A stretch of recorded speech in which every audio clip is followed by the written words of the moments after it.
안녕하세요. 서울에서 교사로 일하고 있는 30대 여성입니다. 교사로 갓 부임했을 때가 엊그제 같은데 돌아보니 벌써 교사로 일한 지 6년이란 시간이 흘러 있네요. 그동안 참 많은 아이를 가르치며 알게 된 사실이 하나 있어요.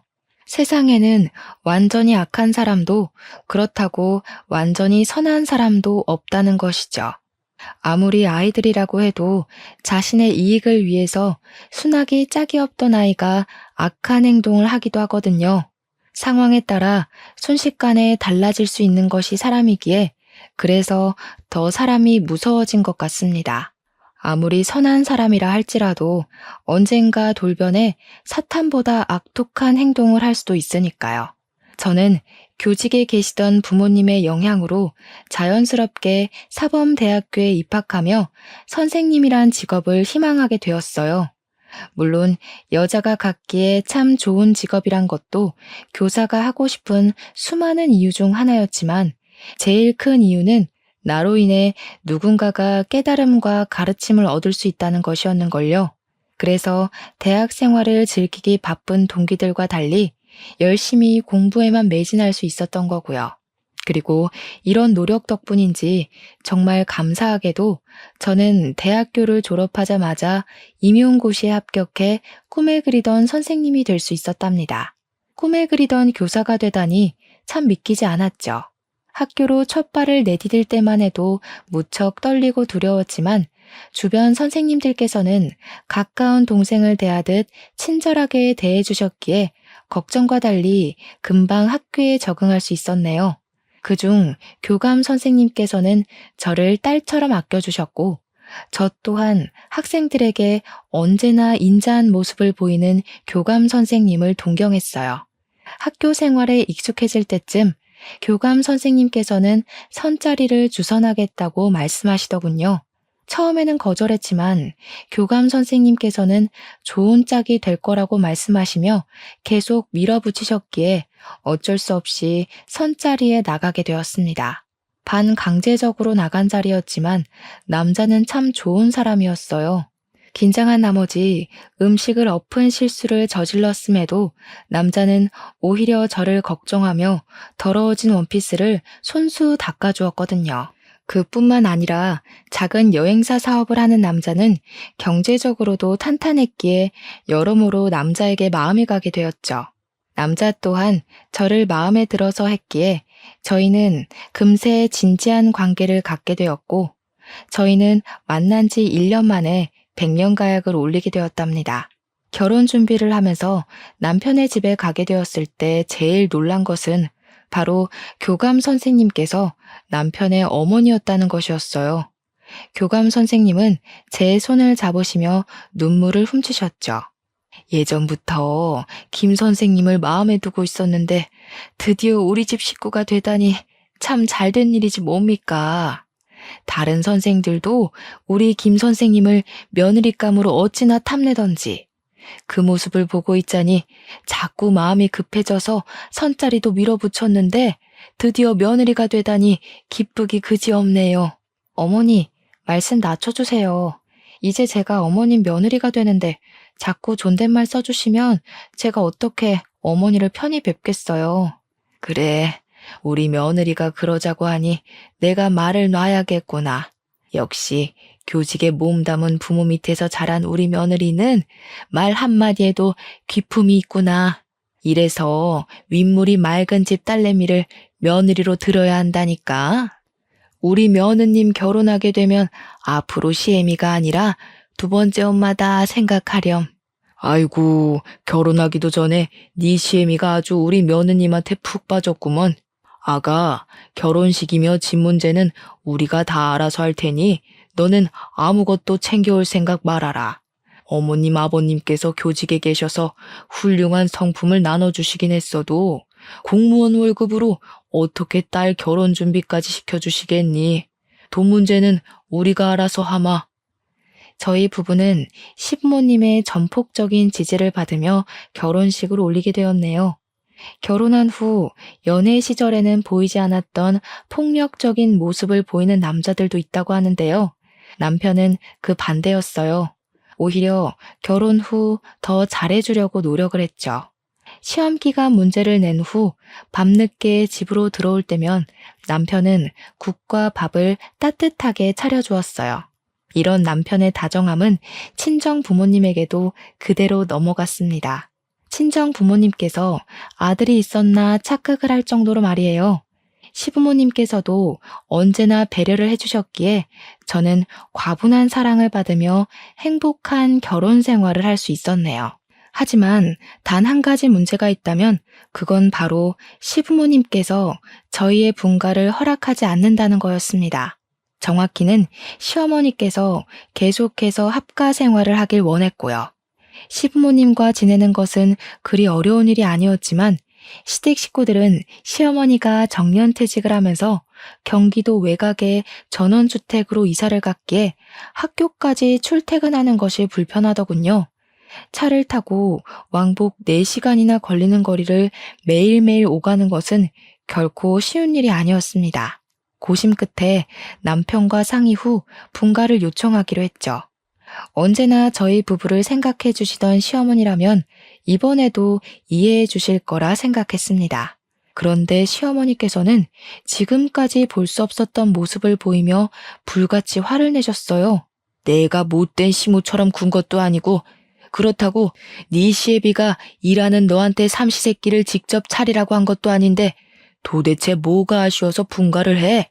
시부모가 오냐오냐 예뻐해주고 남편이라면 그저 내 말에 껌뻑 죽는 신용이라도 하는 걸 보니 한번 대들어도 좋겠다 생각한 거냐? 시애미가 동네 개마냥 웃어 보이는 거지 지금? 어머니, 그런 게 아니라요. 이 사람 출퇴근 시간 때문에 그래요. 어머니께서는 정년을 하셔서 잘 알지 못할 수도 있지만 이 사람 차 타고도 출퇴근 시간만 꼬박 4시간이에요. 남편은 저를 대신해 시어머니에게 지금 상황을 설명하려 했지만 오히려 시어머니의 분노를 더 살 뿐이었어요. 시어머니께서는 탁자에 있던 커피잔까지 집어던지며 삿대질까지 하셨죠. 이번에도 남편이 나서서 말리려고 했지만 소용이 없었습니다. 아마 시어머니께서는 분가를 하고 싶어 남편을 꼬드겼다고 생각하는 것 같았는걸요. 네가 직접 말해봐라. 평소에는 쫑알쫑알 뚫린 입이라고 잘도 나불대더니 어떻게 이렇게 중요한 얘기는 꿀 먹은 벙어리 마냥 입도 뻥끗 못해? 불려시 같은 것. 교사 부모 밑에서 자랐다고 하길래 다른 집 옆편 애들과 다를 줄 알았다만 남편 뒤에 숨어서 시애미 눈이나 가릴 줄 아는 걸 보니 아주 못 배워먹은 여자들이랑 똑같이 행동하는구나. 분가 문제로 어머니께서 이렇게 화를 내실 줄 몰랐어요. 제가 생각이 짧았네요. 어머니께서 원하시면 분가는 안 하는 걸로 할게요. 그러니 어머니께서도 그만 화를 가라앉혀 주셨으면 좋겠어요. 그 후 분가 물 건너간 것은 물론 시어머니와의 사이 또한 완전히 틀어졌고 그때부터 저는 가시밭길이 깔린 길을 걸을 수밖에 없었네요. 시어머니께서 툭하면 분가를 요청한 것을 트집 잡아 아무도 모르게 교묘히 괴롭히셨어요. 자신과 아들 사이를 떨어뜨리려고 작정을 했다면서요. 이해할 수가 없었습니다. 원래 아들에게 집착하는 것은 남편의 사랑을 받지 못하거나 남편이 일찍 세상을 떠난 홀시모에게서 일어나는 일이잖아요. 더군다나 시어머니께는 인물 좋고 다정하기까지 한 시아버지께서 계셨는걸요. 시아버지께서는 항상 시어머니에게 잘하려고 노력하셨기에 더 이해할 수 없었습니다. 하지만 시어머니의 이런 횡포는 그리 오래가지 못했네요. 평생 탄탄대로일 것 같던 시아버지의 사업이 망하고 말았거든요. 시아버지와 남편이 운영하는 여행사는 작긴 했지만 가성비 좋은 여행지를 잘 소개해주는 것으로 유명해 고객들 사이에서도 인기가 좋았죠. 그 덕분에 여행사의 수익은 꾸준히 늘어갔고요. 그렇지만 코로나가 터진 이후 상황은 정반대가 되었어요. 감염병인 코로나가 퍼지는 것을 걱정해 회사 또한 재택근무를 하는 와중에 사람들이 해외여행을 갈 리가 없으니까요. 처음에는 버티기만 한다면 다시 일어날 기회가 올 것이라 생각했는데요. 상황은 점점 악화되기만 했는걸요. 시간이 갈수록 코로나는 점점 더 심해졌고 여행사로 향하던 고객들의 발길은 뚝 끊기고 말았어요. 수입이 없다 보니 여행사에 있던 직원들 또한 하나 둘 자리를 떠났습니다. 시아버지와 남편은 어떻게든 여행사를 살려보고자 백방으로 뛰어다니며 돈을 빌려보려 했고요. 그렇지만 가뜩이나 코로나로 인해 경제도 어려운 와중에 가망도 보이지 않은 여행사에 돈을 빌려줄 사람은 아무도 없었죠. 시아버지와 남편은 개인의 재산까지 처분하며 노력을 해보았지만 결국 여행사는 문을 닫을 수밖에 없었네요. 불행은 거기서 끝나지 않았습니다. 여행사가 망하며 시아버지와 남편은 재산 또한 불에 타버린 휴지 조각처럼 사라졌기에 저희는 오갈 데 없는 낙동강 오리 신세가 되었어요. 급한 대로 제가 모아놓았던 3천만 원으로 간신히 10평 남짓한 빌라에 들어가게 되고 말았고요. 빌라에 들어온 이후 시부모님께서는 하루하루 과거를 곱씹으며 우울한 나날을 보내셨어요. 시아버지께서는 평소 드시지 않던 술을 드셨고 시어머니께서는 방에 틀어박혀 하염없이 눈물만 흘리실 뿐이었죠. 슬픔에 빠져 우울한 나날을 보내는 시부모님으로 인해 저는 어쩔 수 없이 가장의 역할을 해야 했습니다. 그래도 한 가지 다행인 것이 있다면 남편만큼은 제 편에서 가장의 역할을 나누기 위해 참 많은 노력을 했는걸요.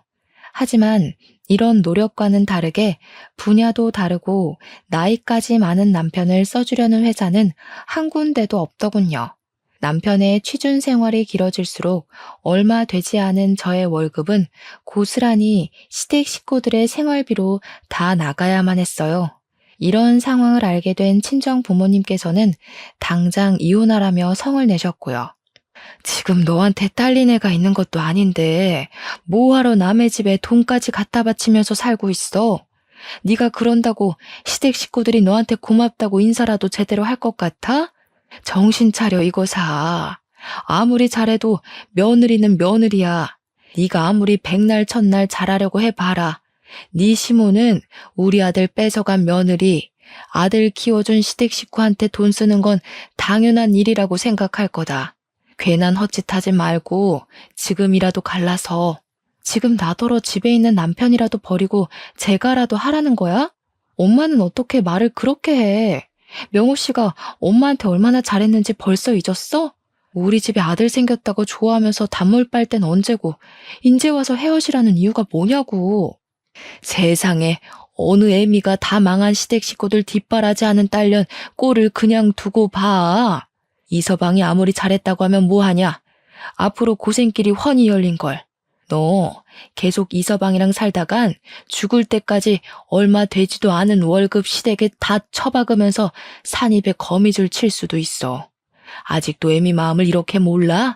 어머니께서는 당장 이혼하라며 성을 내셨습니다. 어머니의 마음을 모르는 것은 아니었어요. 어머니께서 모진 말을 한 것도 이혼하라 말을 꺼낸 것도 모두 딸인 제가 고생할 것이 염려되어 한 말일 테니까요. 어머니의 말씀처럼 이혼하지 않는다면 저는 평생 고생을 하며 살지도 몰라요. 하지만 그런데도 남편을 너무 사랑했기에 이혼하고 싶지 않았는걸요.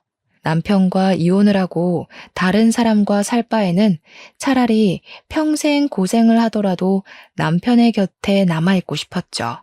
하지만 세상에 곧 죽으라는 법은 없는 것처럼 시아버지에게 걸린 한 통의 전화로 인해 저희는 숨통이 트일 수 있었네요. 전화를 건 사람은 10년 전 시아버지의 도움으로 대학교를 졸업한 사람으로 이제는 어엿한 대표가 되어 있다고 하더군요. 대표는 코로나로 인해 마스크 사업이 크게 번창을 했다고 그러더라고요. 경제적으로 성공을 한 후 우연히 시아버지의 소식을 접하고 도움을 주기 위해 전화를 한 것이었어요. 대표는 시아버지와 남편을 불러 높은 연봉을 제시하며 자신의 회사에 취업할 것을 권유하셨습니다. 마다할 이유가 없었어요. 한 푼이 금한 상황에서 높은 연봉까지 제시했는데 안 갈 이유가 없잖아요. 시아버지와 남편이 일을 나간 후 집안은 전에 없던 활기가 돋아났습니다. 모든 것이 다 대표의 은덕 덕분이었죠. 대표는 남편뿐만 아니라 다른 직원들에게도 잘하려 노력을 하셨어요.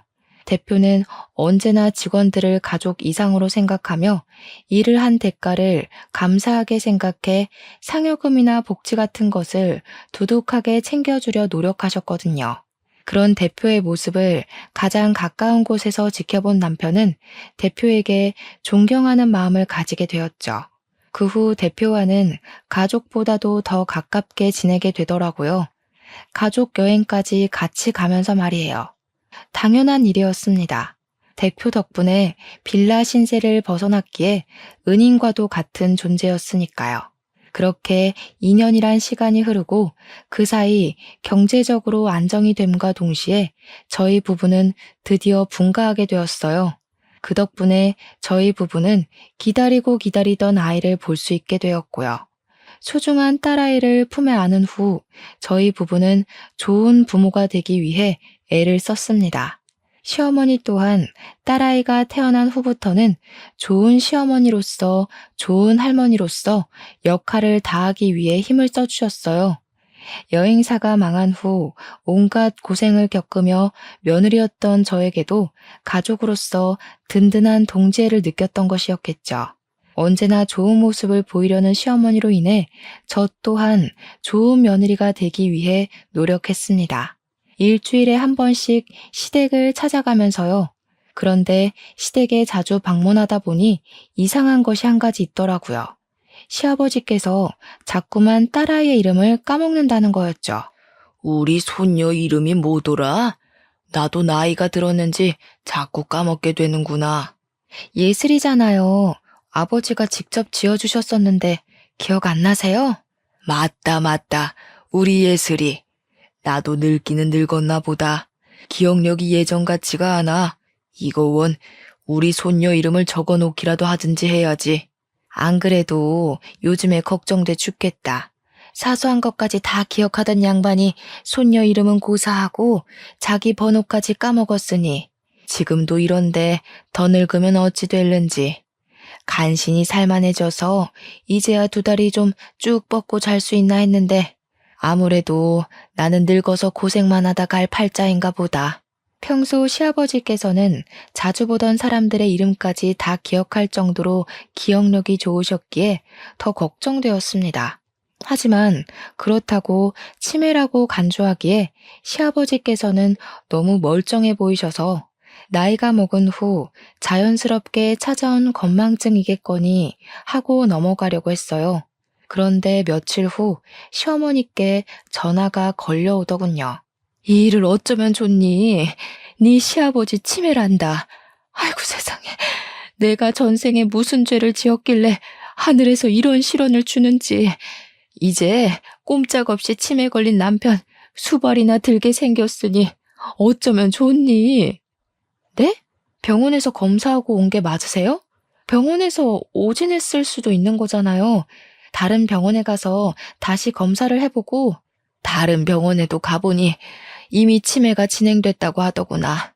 손 써볼 틈도 없이 꼼짝 않고 치매 걸린 남편이 죽어가는 꼴만 봐야 하다니 아이고 내 팔자야. 설마 저희 가족 중에 치매 걸린 사람이 있을 거라곤 생각지도 못했기에 충격이 이만저만이 아니었습니다. 갑작스러운 일에 시어머니께서도 심란해한 것이 당연했고요. 치매 판정을 받은 후 시아버지께서는 퇴사를 하셨고 약물 치료를 병행했어요. 조금이라도 치매의 속도를 늦추기 위해서요. 하지만 치매 판정을 받은 충격이 가시기도 전에 시아버지의 치매 속도는 빠르게 진행되었고 시아버지께서는 치매 판정을 받은 지 1년 만에 가까운 사람의 얼굴도 기억하지 못하실 정도로 상태가 악화하였죠. 시아버지께서는 곧 죽어도 요양병원은 가지 않겠다고 난리를 쳤기에 결국 고생하는 것은 시어머니셨습니다. 저희 부부가 도와드리려 하긴 했지만 시어머니께서는 그럴 때마다 자식들에게 손해를 끼치게 하기 싫다며 거부를 하셨는걸요. 시어머니께서는 시댁 일에는 관여하지 말라고 하셨지만 그럴 수가 없었네요. 이대로 있다간 시어머니가 스트레스로 먼저 쓰러지실 것 같다는걸요. 발만 동동 구르던 차 대표는 남편의 출퇴근 시간을 조정해 주셨어요. 시아버지를 간호하는데 조금이라도 보탬이 되라면서요. 대표의 배려로 인해 저희 부부는 틈틈이 시어머니와 함께 시아버지를 모실 수 있게 되었네요. 그렇지만 딱히 상황이 나아지지는 않았어요. 시아버지께서는 병원을 가거나 외출을 할 때 꼭 시어머니와 함께 가겠다고 고집을 부렸거든요. 남편이 시아버지를 어르고 달래 외출을 하려 해도 그럴 때마다 시아버지께서는 더 거세게 반항할 뿐이었습니다. 아버지, 자꾸 왜 그러세요? 어머님도 이제 쉬셔야죠. 언제까지 이렇게 고집 부리면서 힘들게 하실 거예요? 아버님이 계속 이러시면 저희도 다른 방도 없이 아버지를 요양병원에 모실 수밖에 없었어요. 아무리 아버지가 소중하다고 해도 계속 떼쓰면서 어머니를 괴롭히시면 저도 어쩔 수가 없어요. 어르고 달래는 것이 통하지 않자 남편은 시아버지에게 다그치며 화를 냈는데요. 시아버지께 그런 행동은 오히려 독이 되어 더 큰 반항으로 이어지게 되더군요. 밖에 나가 돈 번다고 유세라도 부리는 거냐? 이제 돈도 못 벌고 정신도 온전치 않은 애비는 애비 대접 받은 것도 안 된다 이 말이야? 내가 다른 기억이 다 날아갔어도 이거 하나는 기억난다 이놈아. 네 입에 고기 반찬 넣어주려 뼈 빠지게 고생한 기억 말이다. 그것도 옛날 일이죠. 아버지께서는 하루라도 사고를 안 치시면 입에 가시가 돋는 것처럼 매번 어머니를 괴롭혀서 사고를 치고 다니시는데 아들 된 도리로 어떻게 그걸 보고만 있겠어요? 물론 아버지가 키워주신 것도 감사하게 생각하지만 아버지 혼자만 저를 키우신 게 아니잖아요. 아버지께서 자꾸 행패 부리시면서 어머님 괴롭히시면 저도 어쩔 수가 없어요. 몹쓸 놈.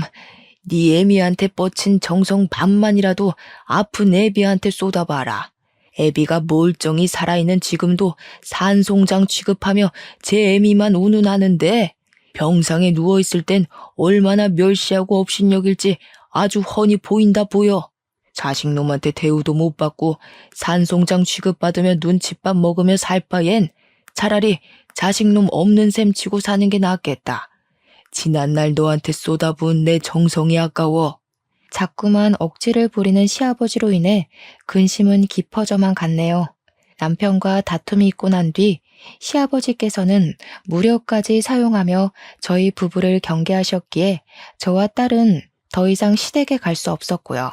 시아버지의 고집이 날로 심해질수록 시어머니의 안색은 어두워지기만 했어요. 그리고 저희 부부가 시어머니의 건강 상태에 걱정하던 중 일이 터지고 말았습니다. 시어머니가 가출을 하신 것이었죠. 아무리 전화를 해보아도 시어머니 주변 사람들에게 연락을 해보아도 시어머니의 행방을 아는 사람은 아무도 없었어요. 이틀이 지나자 시어머니에 대한 걱정은 돌덩어리처럼 늘어나기만 했죠. 혹시나 지금까지 시아버지에게 받았던 압박으로 인해 안 좋은 선택을 하실 수도 있는 거잖아요. 그런데 이런 시어머니의 행방은 예상치 못한 곳에서 풀려버렸네요. 시어머니를 찾는 시아버지로 인해 곤욕을 치를 때였어요. 대표는 남편에게 전화를 걸어 저희 부부가 보고 싶다고 하더군요. 늦은 밤이었는데도 말이에요. 저희 부부 둘 다 나가게 되면 시아버지를 돌볼 사람이 없었기에 일단 저만 나가서 대표를 보기로 했어요. 그리고 근처 카페로 가보니 놀랍게도 대표의 옆에는 시어머니가 앉아 계셨죠. 시어머니를 본 순간 대표의 앞이라는 것도 까먹고 큰 소리로 시어머니를 부르며 달려갔네요. 정말 시어머니께서 잘못된 선택을 하신 줄 알고 무척이나 걱정했었거든요. 어머니, 그동안 어디 계셨던 거예요? 명호 씨랑 제가 얼마나 걱정을 했는데요. 어머니가 잘못되기라도 했을까봐 일주일 동안 잠도 제대로 못 자고 어머니를 찾았다고요. 그래도 이제 됐어요. 어머니께서 멀쩡하시니 참 다행이에요. 안도의 한숨을 쉬며 옷소매로 눈물을 찍어내자 시어머니께서는 여전히 어두운 안색으로 입을 꾹 다물고 계셨어요. 그리곤 시어머니께서는 한참을 뜸들이다 간신히 입을 열었는데요. 시어머니 입에서 나온 말은 귀를 의심할 만큼 경악스러웠네요. 정신이 오락가락하는 남편 수발드는 것도 이젠 그만하고 싶다. 차라리 남편 버린 못된 마누라로 찍히는 게 낫지. 더 이상 치매 걸린 네 시애비 수발을 듣고 싶지 않구나. 사람들한테 치매 걸린 남편 수발 듣는 좋은 부인이라 입에 발린 소리 듣는 것도 싫고 다 늙어 내 인생 포기하고 사는 것도 싫어.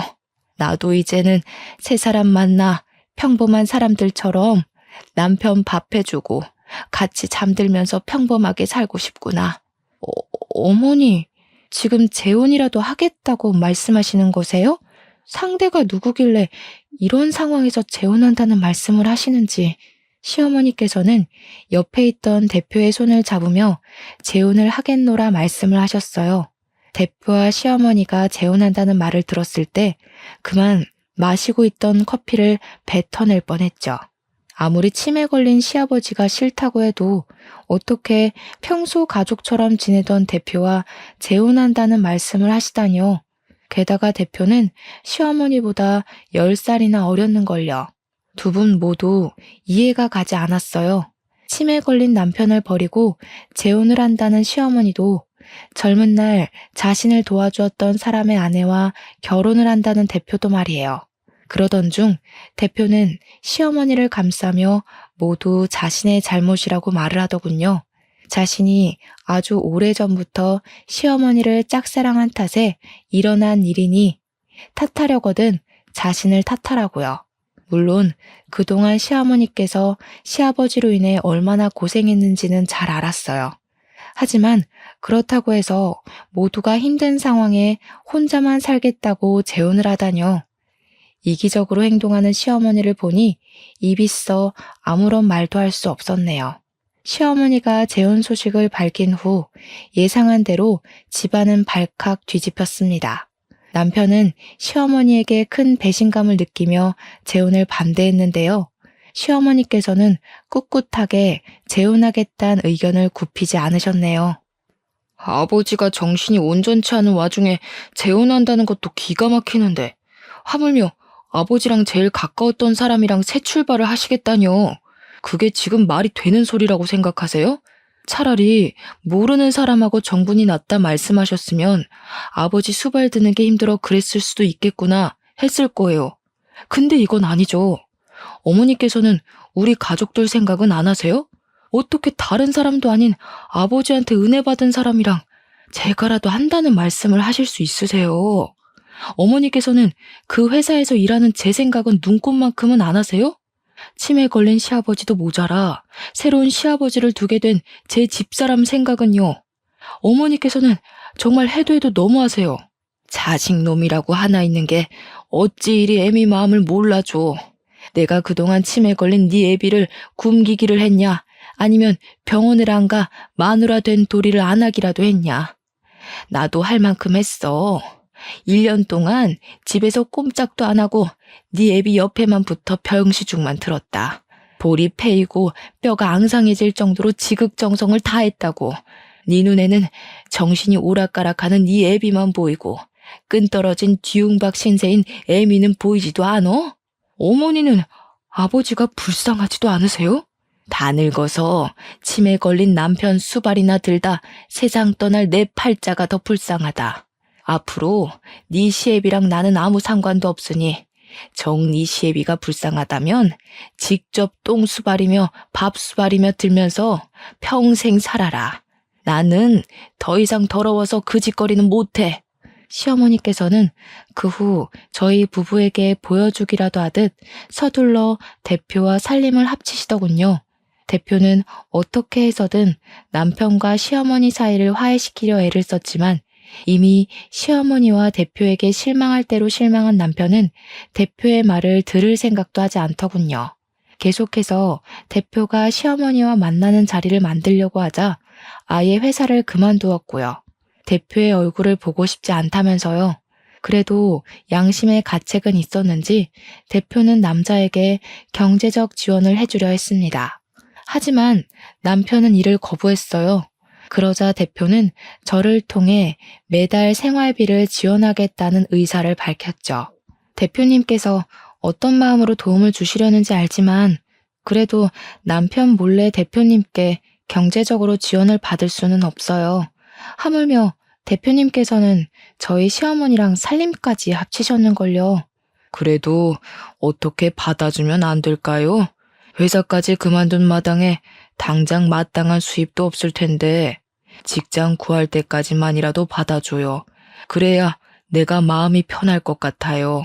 요즘 명호 이사 생각 때문에 내가 밤에 잠도 제대로 못 들어서 그러는 거예요. 그러니 제발 명호 이사가 다시 직장을 구할 때까지만이라도 받아주세요. 대표가 간절히 말해오니 차마 거절을 못하겠더라고요. 사실 저희도 반토막이 난 생활비로 지내기 버거웠거든요. 그렇게 저는 남편 몰래 대표에게 생활비를 지원받게 되었네요. 회사를 그만둔 후 남편은 택시 운전사로 취업을 해 틈이 날 때면 시아버지를 찾아뵈며 돌봐드렸어요. 택시기사 일을 선택한 것도 시간 쓰기가 자유로워서 그런 것이었죠. 저 또한 퇴근하고 남편을 많이 도와주었지만 치매 병증이 심한 시아버지에게는 전적으로 시아버지를 돌봐드릴 간병인이 필요했는걸요. 저희 형편이 넉넉지 않았기에 단시간으로 일하는 간병인을 구하는 공고를 올리자 다행스럽게도 간병인은 금방 구해지더군요. 간병인은 저와 비슷한 30대로 치매 환자를 돌본 경험이 없는 것이 염려되었지만 걱정과는 달리 간병인은 시아버지를 잘 돌봐드렸습니다.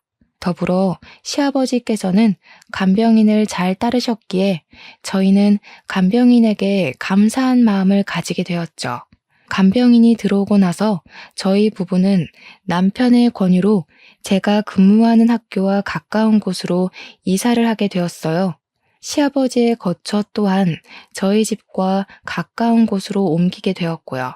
시아버지를 돌보기에는 합가를 하는 것이 좋았지만 아무래도 어린 딸의 안전이 제일 중요하다 보니 어쩔 수 없이 분가를 한 것이었죠. 그래도 한 가지 다행인 게 있다면 시아버지께서는 딸아이에게만큼은 인자한 할아버지 때의 모습 그대로 딸아이를 예뻐해 주셨습니다.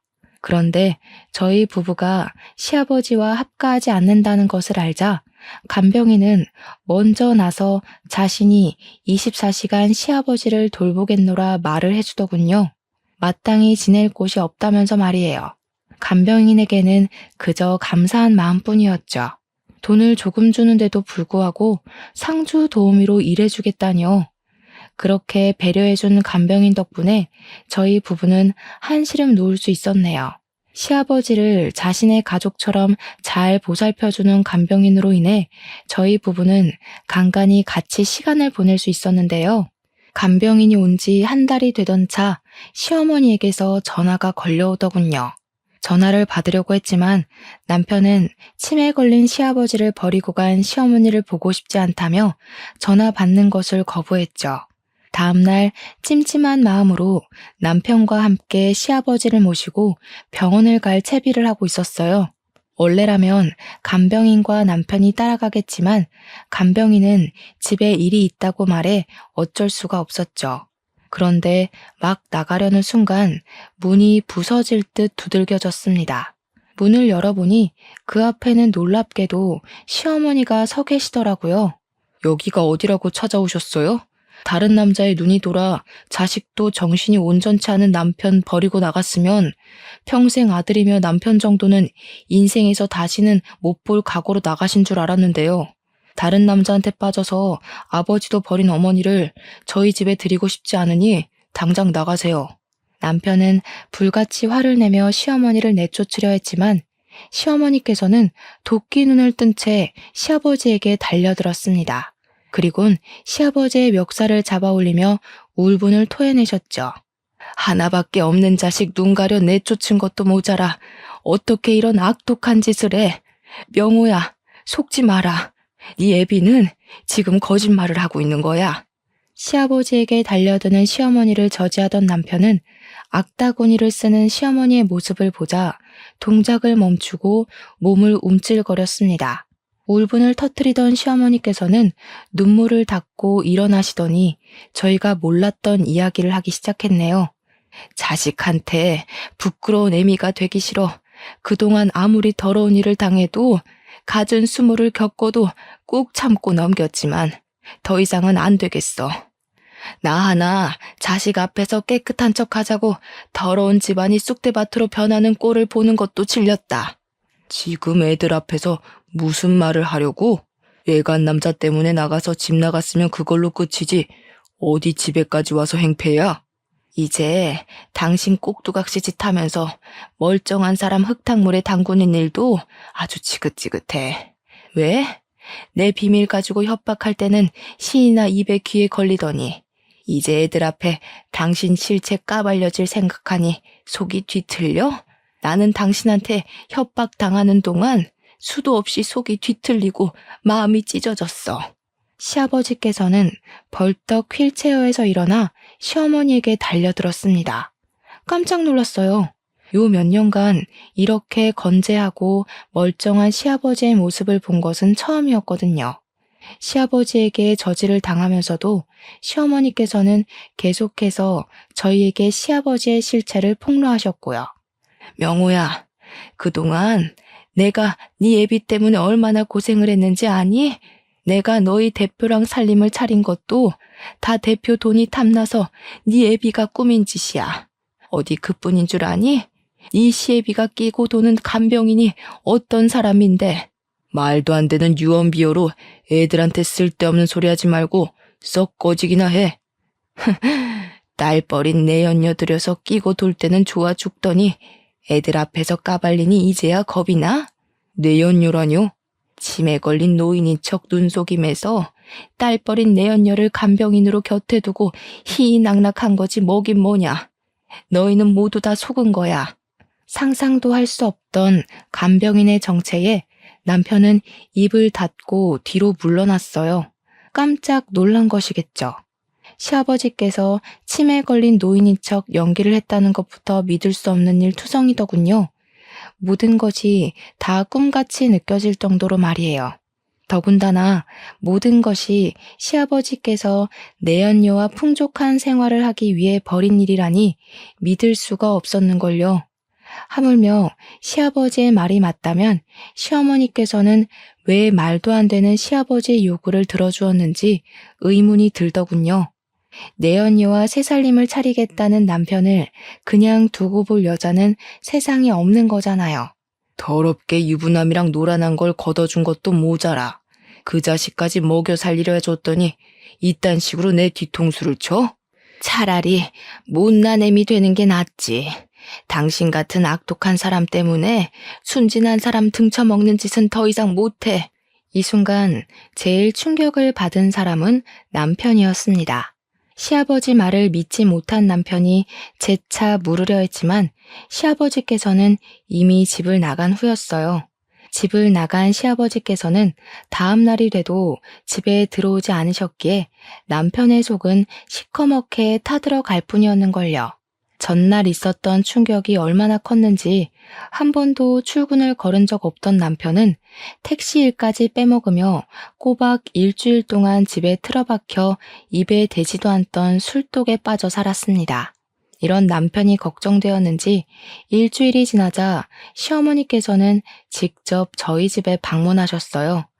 하지만 충격이 커서인지 남편은 시어머니를 보지 않겠다고 하더군요. 시어머니가 돌아간 후 걱정이 되었어요. 남편이 이대로 계속해서 술독에 빠져 살면 어쩌나 하는 걱정 말이에요. 그렇지만 이런 걱정과는 달리 한 달이 지나자 남편은 매일같이 마시던 술도 끊고 예전처럼 택시기사 일을 시작했죠. 예전처럼 생활하는 남편은 얼핏 보면 상처를 잊은 것처럼 보였지만 꼭 그렇지만도 않았네요. 한 달이 지나도록 집을 나간 시아버지께는 아무런 연락이 오지 않았거든요. 남편이 회복했다는 소식을 듣자 시어머니께서는 다시 저희 집으로 찾아오셨습니다. 이번에는 남편 또한 시어머니와 만나는 것을 거부하지 않았고요. 자리에 앉자 남편은 시어머니에게 왜 유부남과 부적절한 만남을 가져서 자신을 낳았는지 물어보았는데요. 시어머니께서는 피하지 않고 말씀을 해주셨네요. 처음에 만났던 그 사람은 나에게 유부남이었다는 걸 숨긴 채 만났어. 나와 결혼을 약속한 깊은 사이였는데 다른 사람과 인연을 맺었을 거라고는 상상도 못했지. 뱃속에 네가 생겼다고 하자 그 사람이 그제야 자기가 유부남이었다고 고백을 하더구나. 그 사람도 네 할머니도 뱃속에 있는 너를 지우라고 난리였지만 차마 나한테 찾아온 너를 지울 수가 없더구나. 그래서 평생 혼자 살 각오로 너를 낳아서 키우게 된 거였지. 그럼 말씀하신 대로 평생 혼자 사셨어야죠. 왜 애꿎은 아버지랑 결혼해서 이사다를 내셨어요? 나도 처음엔 평생 혼자 살 생각이었어. 근데 옆집으로 이사를 온 후 네 아버지가 계속 나를 따라다녔지. 사실을 털어놓고 나면 금방 물러갈 거라 생각했었는데 오히려 네 아버지는 다 이해할 수 있다며 오히려 결혼하자고 말하더구나.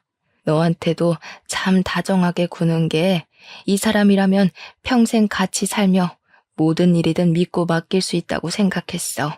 근데 일이 이 지경까지 간 걸 보니 내가 사람을 잘못 봐도 한참 잘못 본 것 같구나. 내 연유랑 같이 쳐들어와서 너한테 친아버지란 작자가 결혼도 안 한 처자랑 바람이나 피는 유부남이라고 말한다고 협박을 하는데 차마 너한테 직접 말할 용기가 안 났어. 차라리 내 손을 더럽히는 게 낫다고 생각했지. 미안하다. 모든 게 다 이 애미가 모자란 탓이야. 시어머니가 사과하자 남편은 참았던 눈물을 쏟아내며 가슴을 두드렸어요.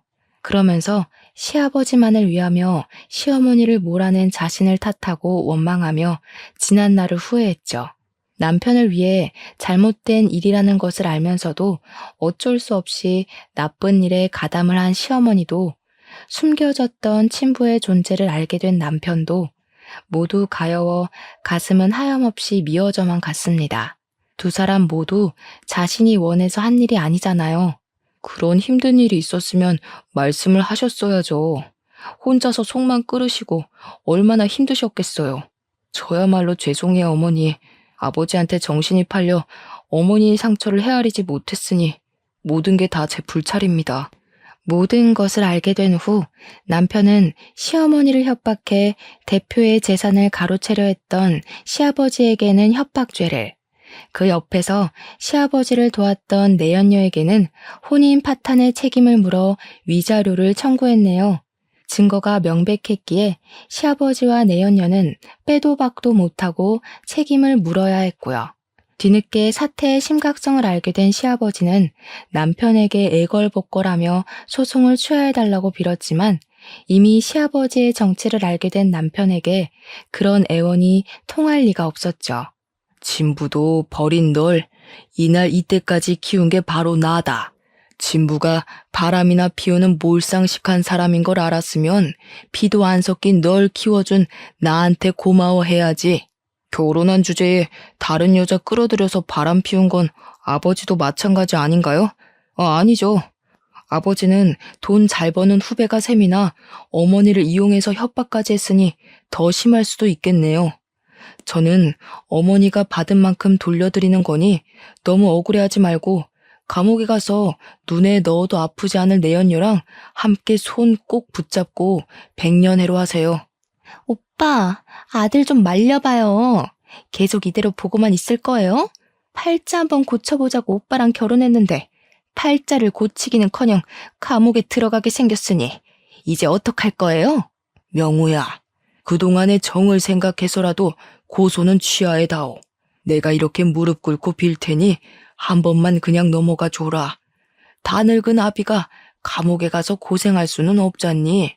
어머니는 아버지 때문에 하루하루를 지옥같이 사셨는데 그깟 감옥에서 고생 좀 하는 게 대수겠어요? 무릎 한 번 꿇는 거로 끝내기에 아버지 죄가 너무 무겁잖아요.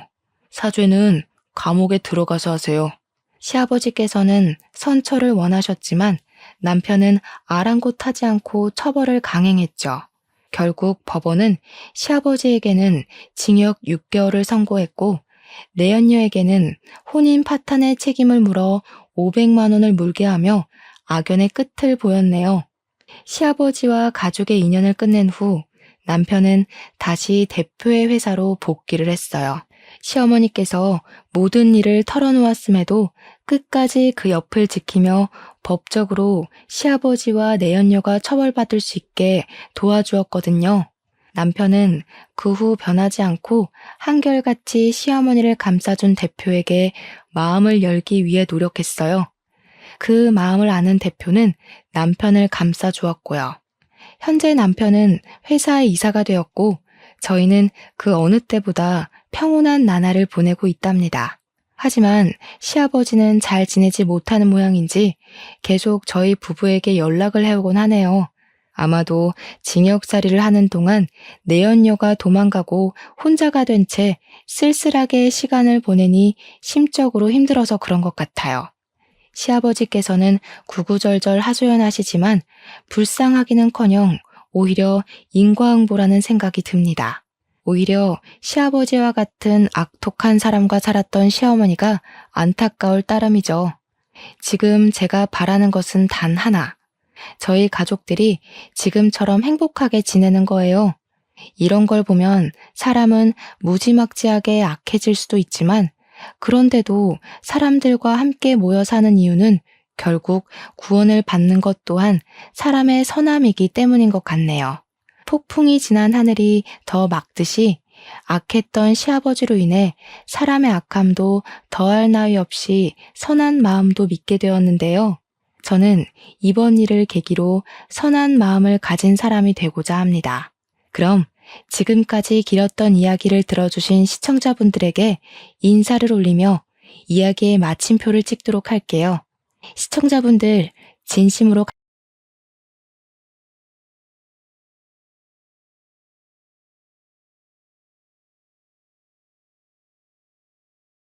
안녕하세요. 저는 시어머니를 모시고 사는 30대 여성입니다. 시어머니를 모시고 산다고 하니 어머니와 며느리의 고부 갈등으로 인해 사연을 보냈을 것으로 생각하실 수도 있겠지만 저와 시어머니는 길거리를 같이 다니면 다들 저를 어머니의 며느리가 아니라 딸로 생각할 정도로 사이가 좋습니다. 주변 지인들이나 친구들 보면 시어머니 때문에 마음고생을 많이 하는 것 같던데 다행히 저와 어머니는 성격이나 생활 습관이 아주 잘 맞아서 어머니를 모시고 사는 지금 이 순간이 즐겁답니다. 남편도 어머니를 닮아서인지 저와 아주 잘 맞아서 남편과의 사이도 아주 좋습니다. 지금 별 문제 없어 보이는 제가 사연을 보내게 된 이유 궁금하시죠? 지금부터 저의 기가 막힌 이야기 들려드릴게요. 일단 저와 남편은 같은 회사를 오래 다니다가 결혼했어요. 회사에서 인성도 좋고 나쁜 소문도 없고 일도 잘하는 모습을 보고 반했답니다.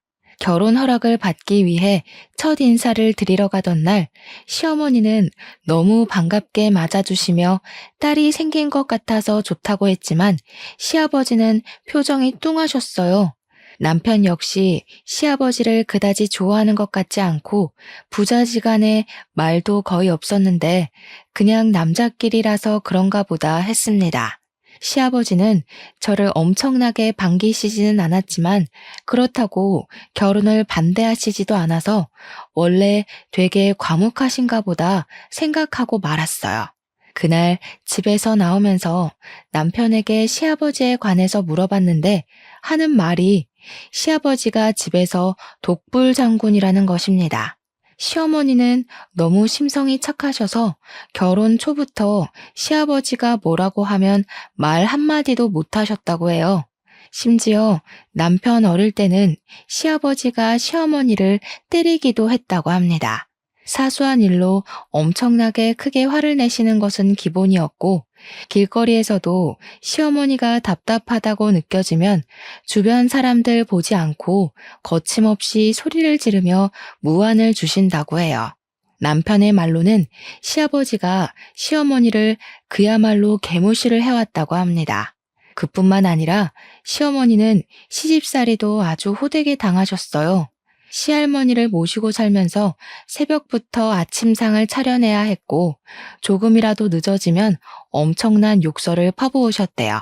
매일 집안일에 농사일까지 하느라 허리 한번 펼 겨를이 없으셨고 그래서 지금은 허리 디스크로 엄청나게 고생하고 계세요. 그렇게 시집살이를 당해도 시아버지는 시어머니를 단 한 번도 제대로 챙겨준 적이 없었고 오히려 시할머니 편에 서서 같이 구박했습니다. 같은 여자로서 시어머니가 살아온 모습을 생각하니 너무 안타까운 생각이 들었고 집에서 딸이 생긴 것 같다고 하신 말씀이 가슴에 박혀 잊히지 않았어요. 저는 그날 빨리 남편과 결혼해서 시어머니의 진짜 딸이 되고 싶다는 생각이 들었습니다. 상견례를 하는 날 시아버지는 여전히 표정이 뚱했지만 저를 대놓고 반대하시는 것도 아니었어요. 이전에 남편에게 시아버지의 과거에 관한 이야기를 들어서인지 첫인사 때는 시아버지가 그저 과묵하다고만 생각했는데 이번에는 시아버지의 인상이 왠지 안 좋아 보였습니다. 상견례를 하는 동안 시아버지는 금전적인 도움을 기대하지 말라는 말씀 딱 한마디만 하셨어요. 서로 주거나 받지 말고 결혼식만 올리고 알아서 살라고 하셨습니다. 어차피 저도 남편도 부모님의 도움 없이 우리끼리 결혼하려고 했고 지금 제 이름으로 된 오피스텔이 있어서 거기서 신혼살림을 차리려고 했기에 아버지의 말씀에 불만은 없었어요. 다만 친구들 대부분은 시아버지의 사랑을 듬뿍 받으며 결혼 생활을 하던데 저는 그러지 못한다는 점이 조금 아쉽기는 했습니다. 결혼 후 한 달 정도가 지났을 무렵 명절이 다가왔어요. 대한민국 며느리에게 첫 명절은 잊지 못하고 가장 긴장되는 순간일 것이에요. 저 역시 마찬가지였습니다. 시댁과 우리 집이 그다지 멀지 않아 명절 연휴 첫째 날 아침에 시댁에 가기로 했어요. 일부러 새벽부터 일어나 시댁에 아침 일찍 도착하니 이미 시어머니는 일어나셔서 밥을 차리고 계셨습니다. 시아버지도 우리의 목소리를 듣고 방에서 일어나 나오셨는데 나오시자마자 시어머니에게 밥을 달라고 난리치셨어요. 어머니는 아주 익숙하다는 듯이 시아버지의 밥을 푸고 국을 푸고 숟가락을 놓았습니다. 아버지 본인이 밥을 푸실 수도 있을 것 같은데 정말 아무것도 하지 않고 그냥 자리에 가만히 앉아 계셨어요. 저도 같이 시어머니가 차려주신 밥을 먹는데 반찬이 정말 많았고 너무 맛있었습니다. 밥을 다 먹고 제가 설거지를 하려고 하니 시어머니가 평소에 일하느라 힘들 텐데 하지 말고 어서 쉬라고 하셨어요. 저는 밥 먹었으니 당연히 제가 한다고 했지만 절대 하지 말라고 하시더라고요. 결국 어머니가 밥도 차리시고 설거지까지 다 하셨는데 마음이 영 불편했습니다. 불편한 아침 식사 후 명절 음식을 준비하기 시작했어요. 어머니의 지휘에 따라 저와 남편은 전을 부치고 어머니는 이것저것 다른 음식들을 준비하시기 시작했습니다. 시아버지는 예상대로 거실 소파에서 TV를 보고 계셨어요.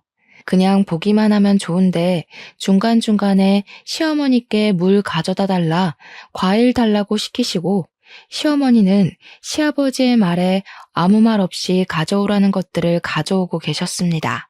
지금 음식 준비 자체도 정말 바쁘실 텐데 시아버지의 잔심부름까지 하시는 어머니의 모습을 보니 참 힘들어 보이셨어요. 저도 도와드리려고 했지만 어머니가 괜히 나서지 말고 전 부치고 있으라고 하셔서 조용히 앉아 전만 부치고 있었네요. 그렇게 한참 뒤 누군가가 시댁의 문을 열어서 나가보니 앞집에 사시는 할머니셨습니다. 할머니는 전을 부쳤는데 넉넉히 부쳤다며 한번 먹어보라고 하시며 가져오셨어요. 시어머니는 부엌에서 음식을 하시다가 잠깐 화장실에 가신 상태였고 시아버지는 반갑게 인사를 하며 어서 들어오라고 하셨습니다. 시아버지가 앞집 할머니를 보시며 아주 환하게 웃으시는데 결혼하고 처음 보는 모습에 신기하기도 하고 저런 모습으로 어머니를 대하면 참 좋겠다는 생각을 하고 있었어요. 야, 뭘 그리 멀뚱히 서 있어? 손님이 오셨는데 빨리 손님 대접해야지. 시아버지가 정확히 저를 보며 저에게 야라고 하시는데 기분이 썩 좋지는 않았습니다. 물론 나이 어린 사람한테 야라고 부를 수는 있다지만 그래도 제 이름 이예빈도 있고 며느리라는 호칭도 있는데 야가 뭔가 싶었어요. 기분이 상했지만 어찌되었든 집에 온 손님이니까 부엌에 가서 커피를 끓이고 과일을 깎고 있었습니다. 시어머니가 화장실에서 나오셔서 앞집 할머니가 오신 사실을 알고는 부엌으로 달려오시더니 저에게 과일 준비를 하고 있었냐면서 고맙다고 하셨어요. 저 사람이 화장실 다녀오느라 손님이 왔는지 모르고 이래서 나이 먹으면 아무짝에도 쓸모가 없다니까. 집에 여자가 둘이나 있는데 빨리빨리 과일 안 내오고 뭐해? 둘 다 느려 터져서는. 아버지, 사과가 저절로 깎이는 것도 아니고 좀 기다리세요. 그리 급하시면 아버지가 직접 하시면 되잖아요. 직접 하시지도 않으시면서 항상 말은 청산유수죠. 그리고 엄마한테 말 좀 예쁘게 해요. 지금 며느리도 있고 손님도 계시는데 엄마한테 그렇게까지 말해야 하겠어요? 지금 사과 다 깎았어요. 아이고, 제가 많이 늦었네요. 얼른 사과 드세요. 태민이도 어서 먹어. 시어머니는 시아버지와 남편이 싸울 것으로 보이자 사과를 후다닥 깎아서 가져가셨습니다. 며느리인 저도 있고 앞집 할머니도 있는데 시어머니를 향한 시아버지의 다그침과 호통이 참 불편했어요. 그나마 남편 덕분에 이쯤에서 끝이 나서 다행이라는 생각이 들었습니다. 시아버지는 앞집 할머니에게는 정말 상냥했어요. 세상 무뚝뚝한 시아버지가 저런 모습이 다 있었나 싶을 정도였다니까요. 시어머니는 그런 시아버지를 하나도 신경 쓰지 않고 부엌에서 계속 일을 하고 계셨고 그러다가 점심시간이 되었습니다. 시아버지는 앞집 할머니와 다정하게 이야기를 나누다가 밥 먹을 시간이라며 어서 밥을 차리라고 시어머니에게 독촉했어요. 시어머니는 묵묵히 식탁을 닦고 반찬거리를 꺼내고 수저를 놓고 계셨고 저 역시 시어머니를 도와 상을 차리고 밥을 푸고 국을 데웠습니다. 상이 다 차려지자 시아버지와 앞집 할머니는 나란히 자리를 잡고 앉았고 남편 역시 자리를 잡고 앉았는데 표정이 굳어 있었어요. 지금 상황을 보면 꼭 시아버지와 앞집 할머니가 부부 같았고 시어머니는 죄송하지만 이 집에서 일하는 가정부 같았습니다. 앞집 할머니는 시아버지 옆에 딱 붙어 앉아서 어머니의 국이 짜고 반찬은 싱겁다고 하셨어요. 요새 저 사람이 늙더니 간을 영 못 맞춰. 그래도 젊을 때는 음식 솜씨 좋아서 데리고 있었는데 이제는 늙어서 음식도 못하고 이제 내다 버려야 할까봐. 아예 이참에 저 사람 버리고 나는 우리 앞집 할망구랑 새 살림 차릴까? 아버지, 제정신이세요? 무슨 말을 그딴 식으로 짓거려요? 그게 엄마 앞에서 할 소리예요? 야, 내가 농담도 못하냐? 어휴, 진짜 내 자식이지만 어쩜 저리 앞뒤가 꽉 막혔는지. 태민아, 그만해라. 아무리 그래도 밥상 앞에서 그렇게 어른에게 큰 소리 내는 것은 잘못된 거야. 엄마가 간을 못 맞춰서 그런 건데 뭘 그러니? 시어머니는 이 상황이 잘못된 것을 전혀 느끼지 못하시는 것처럼 보였습니다. 아니, 그냥 시아버지에 대한 일말의 기대도 없어 보였고 체념한 것 같았어요. 시어머니의 그런 모습을 보니 참 안타까웠지만 제가 대신해 드릴 수 있는 것이 없어서 참 서글펐습니다. 앞집 할머니는 밥을 먹고 그냥 가버리고 시아버지는 코앞에 할머니 집까지 굳이 데려다주고 다시 들어오셨어요. 시어머니가 상을 정리하시길래 제가 설거지를 하려 했지만 이번에도 역시 못하게 하셨습니다. 시어머니는 저에게 시댁에서는 절대 설거지하지 말라고 하시고 남편을 시키셨어요. 그 이후에도 시아버지는 어머니한테 명령조로 이야기했고 남편은 그런 시아버지의 모습을 아주 싫어하는 듯 보였습니다. 저 역시 시아버지의 행동과 태도가 영 이해가 되지 않고 너무 불편했어요. 그리고 다음 날, 명절날이 되었습니다. 우리가 일어난 지 얼마 되지 않아 친척들이 오시고 다 같이 차례상을 차리는데 여전히 시아버지는 시어머니를 무시하고 시어머니가 조금이라도 행동이 느리면 크게 뭐라고 하셨어요. 시어머니는 시아버지가 아무리 소리를 지르고 호통을 쳐도 항상 그래왔다는 듯이 아무 말도 하지 않고 시아버지의 말을 따랐습니다. 친척들 역시 마찬가지였어요. 친척 중에 누군가는 시아버지에게 너무 그러지 마시라고 할 법도 한데 아무도 그런 이야기를 하지 않았습니다. 시어머니 혼자 이리저리 종종거리며 시아버지와 그 친척들의 심부름을 하고 있었고 저와 남편이 시어머니를 도와드리려 했지만 큰 도움이 되지는 못했어요. 도와드린다고 저와 남편이 나섰다가 우리가 실수하면 시아버지는 시어머니에게 더 크게 뭐라고 하고 이런 모습을 보고 있으니 제가 다 민망하고 화가 났습니다. 남편 역시 옆에서 화를 억지로 꾹 참는 듯 보였어요. 그렇게 살얼음 위를 걷는 것 같이 아주 많이 조마조마하게 차례를 지내고 대충 상을 치우자마자 바로 우리는 친정에 간다고 했습니다. 사실 친정이 시댁과 가까워서 조금 더 있어도 상관없었지만 남편이 시아버지의 태도에 화가 머리 끝까지 나서 당장 나가자고 했어요. 친척들도 다 계시는데 어디서 며느리 따위가 첫 명절에 친정에 간다고 해? 너 시어미는 지금껏 명절 때 친정에 한 번도 못 갔다.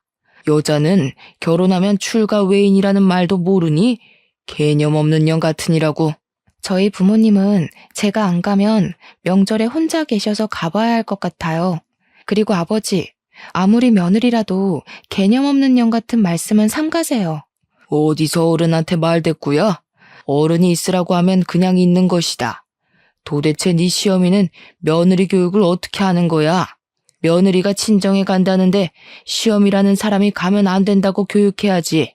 뭘 그리 멀뚱히 서서 구경만 하고 있어?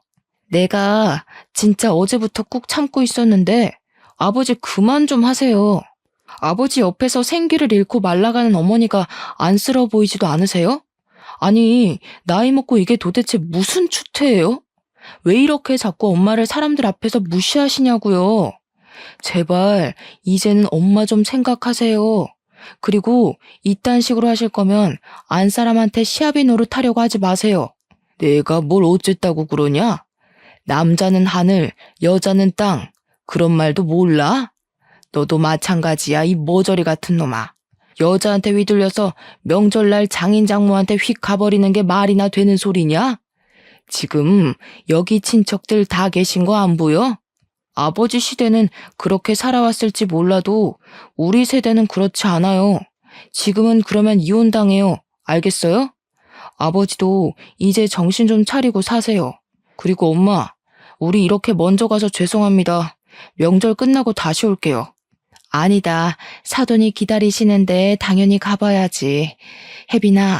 혜빈이 첫 명절인데 너무 고생했다. 어서 가보렴. 집구석 아주 잘 돌아간다. 하늘에서 조상님들이 보시면 얼마나 한탄하실고. 어휴, 멍청한 저 여편네가 자기를 닮을 멍청한 며느리를 들였구먼. 쯧쯧. 너 친정 가지 마. 가면 진짜 손모가지 부숴버린다. 시아버지는 제가 친정에 가지 못하도록 붙잡았지만 남편이 제 손을 붙잡고 시댁에서 나왔습니다. 저는 시댁에서 나오면서도 어머니가 걱정되었고 마음이 참 불편했어요. 남편은 제게 이런 모습 보여줘서 미안하다고 했지만 저는 남편도 너무 안쓰러워 보였습니다. 제가 본 시아버지의 모습은 그야말로 천상천하 유아독존의 아나무인이었어요. 그런 아버지에게 사랑하는 엄마가 당하는 모습을 보며 자라는 남편은 얼마나 힘들었을지 상상이 가지 않았습니다. 이런 말을 남편에게 하니 남편은 자신의 마음을 알아줘서 너무 고맙다고 했어요. 저는 남편에게 어머니의 진짜 딸이 되고 싶다고 했고 남편은 제 말에 눈물까지 글썽이더라고요. 항상 저에게는 최고의 남자였는데 그날만큼은 남편이 참 작아 보였고 꼭 안아주고 싶었습니다. 이렇게 긴장되었던 시댁에서의 첫 명절이 마무리되었어요. 명절이 지나고 나서 저는 종종 시부모님께 안부 전화를 드렸습니다. 시어머니는 회사 생활하느라 바쁠 텐데 굳이 안부 전화하지 않아도 된다며 무소식이 희소식이니 그저 너희끼리 잘 살라고 하셨어요. 반면에 시아버지는 일주일에 한 번씩 전화하는데도 왜 한 번밖에 전화하지 않냐고 매일 전화하라고 하셨습니다. 그리고 전화 끊기 전에 꼭 하시는 이야기가 여자는 바깥일 하면 안 된다며 빨리 회사 관두고 집에서 살림이나 하라고 하셨어요. 여자가 밖에 나돌면 집안이 망한다고 하면서요. 명절 때 시아버지의 성격이 보통이 아님을 봐서 그냥 그러려니 하고 남편은 시어머니와는 종종 연락하는 것 같았지만 시아버지와는 아예 연락하지 않고 지냈어요. 그렇게 2달 정도가 흘렀습니다. 저는 회사 업무 특성상 일주일에 2번 정도는 거래처 미팅을 해요. 그날도 역시 거래처와 미팅을 하고 회사로 복귀하는데 시아버지가 누군가와 함께 식당에서 밥을 먹고 계시더라고요. 친구와 식사를 하시나 하고 자세히 보니 시아버지 앞에 웬 여자가 앉아 있었어요. 한눈에 딱 보아도 시아버지보다 꽤 어려 보였는데 시아버지가 음식을 먹다가 입에 뭘 묻히자 그 여자는 손으로 직접 닦아주고 있었습니다. 직접 식당으로 들어가서 이게 무슨 상황인지 확인해 보고 싶었지만 운전 중이었고 빨리 회사로 들어가야 하는 상황이라 일단 사진만 찍어 두었어요. 그리고 그날 저녁 퇴근 후 남편에게 사진을 보여주며 혹시 이 여자가 누군지 아느냐고 물었습니다. 남편은 모르는 사람인데 왜 그러냐고 하길래 아까 회사로 복귀하면서 봤던 장면들을 남편에게 이야기했어요. 남편은 일단 무슨 상황인지 한번 알아보겠다고 했습니다. 며칠 후, 금요일이 되었어요. 그날은 저녁에 친구들과 모임이 있어서 퇴근 후 남편은 먼저 집으로 들어가고 저는 시내로 향했습니다. 친구들도 다들 회사원이라 퇴근하고 모이니 저녁 7시가 되었더라고요. 우리는 원래 자주 가던 고깃집으로 들어갔는데 그곳에 시아버지와 그때 본 여자가 있었어요. 나는 바로 시아버지에게로 가서 인사를 한 후 이분은 누구시냐고 물어보았습니다. 시부는 아주 당당하게 애인이라고 하는데 아무 거리낌 없이 이야기하셔서 순간 제가 잘못 들은 줄 알았어요. 그래서 다시 물었습니다. 젊은 게 귀가 먹었나? 애인이라고 애인. 애인 몰라? 진짜 애인이요? 어머니는 어쩌시고 애인이세요? 어머니도 이 사실 아세요? 알든 말든 내가 무슨 상관이야? 그리고 지금까지 그 고리타분하고 멍청한 여자랑 살면 됐지. 내 노후까지 그년이랑 같이 살아야 해? 저는 이 상황이 너무 당황스러운데요. 어떻게 아버지가 어머니한테 그러실 수가 있으세요? 저 사실 남편에게 과거에 아버지가 어머니한테 어떻게 하셨는지 다 들었어요. 그런 어머니를 어떻게 이렇게 배신하세요? 어머니의 마음은 생각해보지 않으셨어요? 너도 태민이를 닮아서 아주 앞뒤가 꽉 막혔구나. 얘야, 요새같이 급변하는 시대에는 말이다. 조강지처가 있어도 다른 여자를 볼 수도 있는 법이란다. 오피스 와이프인가 그런 말도 있잖아. 너도 그냥 이 사람 나의 오피스 와이프라고 생각해라. 너도 그 말 알지? 오피스 와이프. 시아버지는 아주 당당하게 자신이 불륜을 저지르고 있다고 말하고 시아버지 앞에 상간녀는 다리를 꼬고 팔짱을 끼고 제가 아주 마음에 안 든다는 표정으로 저를 위아래로 훑어보았습니다. 그리고 이 황당한 상황을 제 친구들이 다 보았어요. 친구들은 충격에 멍해져 있는 저를 끌고 다른 곳으로 가자고 했습니다. 왜? 고기 안 먹고 그냥 가려고?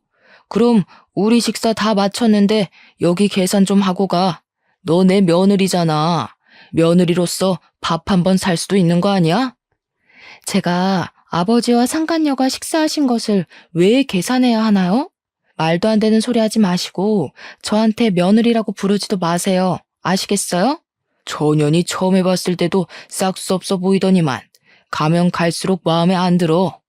어디서 며느리 따위가 시아버지한테 말대꾸야? 너 한번 맞아볼래? 이렇게 사람이 많은 이곳에서 아버지가 저를 때리시면 어떻게 될까요? 그리고 아버지는 이 나이 먹고 어머니를 두고 바람을 피우는 것이 뭐가 좋은 일이라고 그렇게 당당하세요? 전 정말 아버지 하나부터 열까지 이해가 안 돼요. 단 하나도요. 저와 시아버지는 감정이 격해져 목소리가 커졌고 고깃집에서 있던 다른 테이블의 사람들도 대충 어떤 상황인지 알게 되었는지 웅성거리며 이상한 눈으로 아버지와 상간녀를 보았습니다. 시아버지는 그런 사람들에게 이상한 눈으로 보지 말라며 되레 큰 소리였고 상간녀는 얼굴을 가리고 고깃집을 황급히 나갔어요. 그 와중에 시아버지 계산을 안 하고 나가는 바람에 어쩔 수 없이 제가 시아버지와 상간녀가 먹은 것들을 계산했습니다. 저와 친구들은 다른 곳에서 식사하는데 정말 밥은 하나도 안 넘어가고 술만 마시고 싶었어요. 시어머니를 생각하니 그저 마음이 답답하고 같은 여자로서 너무 속상했습니다. 그동안 그렇게 시아버지한테 무시당하고만 살았는데 말년에는 시아버지에게 배신까지 당하게 되었잖아요. 제가 본 시어머니는 너무 좋으신 분이고 정말 며느리도 딸처럼 생각하시는 너무 좋으신 분이신데 그런 분이 이렇게 시아버지에게 당하시는 것이 너무 화가 나고 분했습니다. 그날 결혼 후 처음으로 술을 많이 마셨고 결국 저는 친구의 등에 업혀서 집으로 들어갔어요. 다음 날 환한 대낮에 잠에서 깼는데 머리가 정말 깨질 듯이 아팠습니다. 남편은 그런 저를 위해 해장국을 끓이며 도대체 무슨 술을 그리 많이 마셨냐고 뭐라고 했어요. 저는 남편에게 어제 제가 본 것들을 하나도 빠짐없이 다 이야기했습니다. 남편은 화가 머리끝까지 나서 시댁으로 당장 가려고 했고 저는 일단 진정하라고 말렸어요. 남편이 시아버지에게 화가 나서 지금 당장 따지고 싶은 것은 당연했지만 시어머니가 이러한 사실을 알면 크나큰 충격을 받을 것 같았거든요. 아무리 나이가 들어도 남편에게는 여자가 되고 싶은 것이 여자 마음인데 한평생 같이 살아온 남편이 다른 여자와 바람이 났다는 사실을 알게 되었다면 제정신일 여자가 어디에 있겠어요? 이런 상황을 겪어보지 않아서 잘은 모르겠지만 아마 굉장히 자존심이 상하고 정말 서글플 것 같았습니다. 그래서 일단 참고 시어머니 없을 때 시아버지와 둘이서만 만나서 이야기하든 따지든 하라고 했어요. 남편도 제 말에 동의하고 일단 시아버지에게 전화를 걸어 우리 집으로 오시라고 했습니다. 저는 당연히 오지 않으리라고 생각했는데 웬일로 알겠다고 하고 바로 오셨어요. 남편은 시아버지를 보자마자 아주 크게 화를 내며 어떻게 엄마한테 그럴 수가 있냐고 엄마가 불쌍하지도 않냐고 했습니다. 시아버지는 저를 째려보더니 어떻게 어제 본 이야기를 다 자기 남편에게 다 말할 수가 있냐고 하며 오히려 저를 혼내셨어요. 저와 남편은 시아버지의 당당함과 뻔뻔스러움에 아주 기가 찼습니다.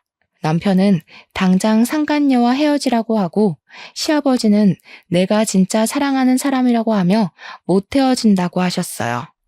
그리고 시아버지는 이런 이야기할 거면 다시는 집으로 초대하지 말라고 하며 씩씩거리며 나갔습니다. 저는 시아버지의 모습에 너무 화가 났어요. 저도 이리 화가 나는데 평생을 본 남편은 얼마나 화가 날까 싶었습니다. 제가 지금 남편에게 할 수 있는 일은 그냥 조용히 남편을 마음으로 위로해주고 지지해주는 일밖에 없었어요. 그날 후로 우리는 주말마다 시댁에 갔습니다.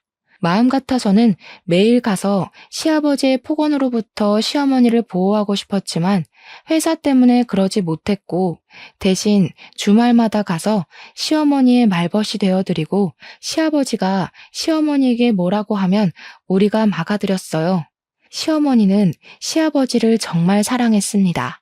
시아버지가 나갈 때마다 운전 조심하라고 신신당부를 하셨지만 시아버지는 그런 시어머니의 말을 엄청 귀찮게만 생각했어요. 그렇게 시어머니가 준비해준 옷을 입고 시어머니가 차려준 아침밥을 먹고 시아버지는 주말마다 한껏 꾸미고 나갔습니다. 아마 상간녀를 만나러 가는 것 같았어요. 솔직히 제 마음 같아서는 그 뒤를 쫓아가 당장 상간녀 머리털을 다 뽑아버리고 이 모든 사실을 시어머니께 말씀드리고 싶었습니다. 그래서 시아버지와 시어머니를 이혼시키고 어머니를 모시고 살고 싶었어요.